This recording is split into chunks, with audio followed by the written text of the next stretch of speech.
Предупреждение, ликвидация чрезвычайных ситуаций, пожаров, наводнений, снежных заносов и других катастроф природного и техногенного характера – одни из основных задач гражданской обороны Российской Федерации. Каждый из собравшихся в зале – часть этой структуры, которая в этот день исполняется 91 год. В начале мероприятия звучит поздравление от министра МЧС по России Александра Куренкова. Более 90 лет гражданская оборона стоит на защите благополучия государства, граждан и объектов экономики. Сегодня в сложившихся условиях решаются задачи по обеспечению национальной безопасности от различных вызовов и угроз. Силы и средства выполняют аварийно-спасательные работы, борются с пожарами и наводнениями, паводками, разминируют территории, оказывают гуманитарную помощь в новых регионах и приграничных субъектах. День гражданской обороны учредили в 1932 году, когда Советом народных комиссариатов была утверждена общесоюзная противовоздушная оборона СССР. На сегодняшний день в стране действует единая госсистема предупреждения ликвидации ЧС. Она выполняет одну из важнейших функций государства – обеспечение безопасности страны. В Ингушетии эта структура была сформирована в 1993-м. В этом году она отмечает 30 лет. С юбилеем действующих сотрудников и ветеранов, собравшихся в зале, поздравил исполняющий обязанности начальника Главного управления МЧС России по Ингушетии Алексей Шишин.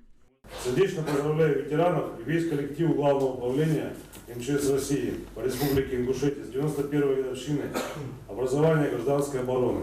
Желаю крепкого здоровья, благополучия и успехов в службе на благо Отечества. Пусть ваш профессионализм, ответственность и преданность своему делу в дальнейшем служат эффективному развитию гражданской обороны Российской Федерации. Размещение и обустройство в палаточных городках вынужденных переселенцев из Северной Осетии и Чечни. Ликвидация последствий чрезвычайных ситуаций в 2002 году. С самого начала на гражданскую оборону региона легли сложные, а иногда даже казалось непосильные задачи, чтобы защитить простых людей от чрезвычайных ситуаций как в мирное, так и в военное время, отмечает один из ветеранов Алексей Пугиев. В структуре МЧС трудиться начал с 1995 года начальником отдела вооружения и техники. Приходилось чуть ли не круглые сутки работать, потому что с транспортом я был связан в основном с транспортом, с вооружением, техникой, с пожарными машинами и с пожарной техникой.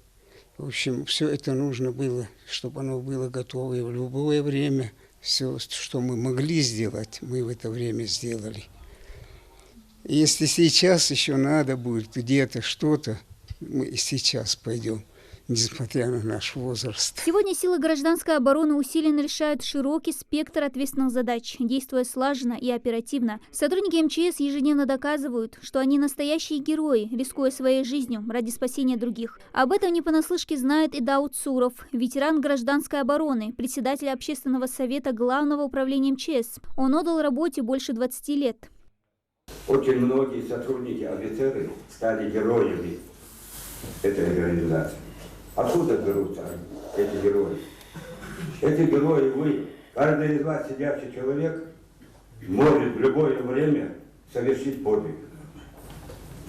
Недалеко было, как недавно в Балашихе, наш сотрудник, наш земляк, погиб, спасая мать и ребенка, и сам погиб.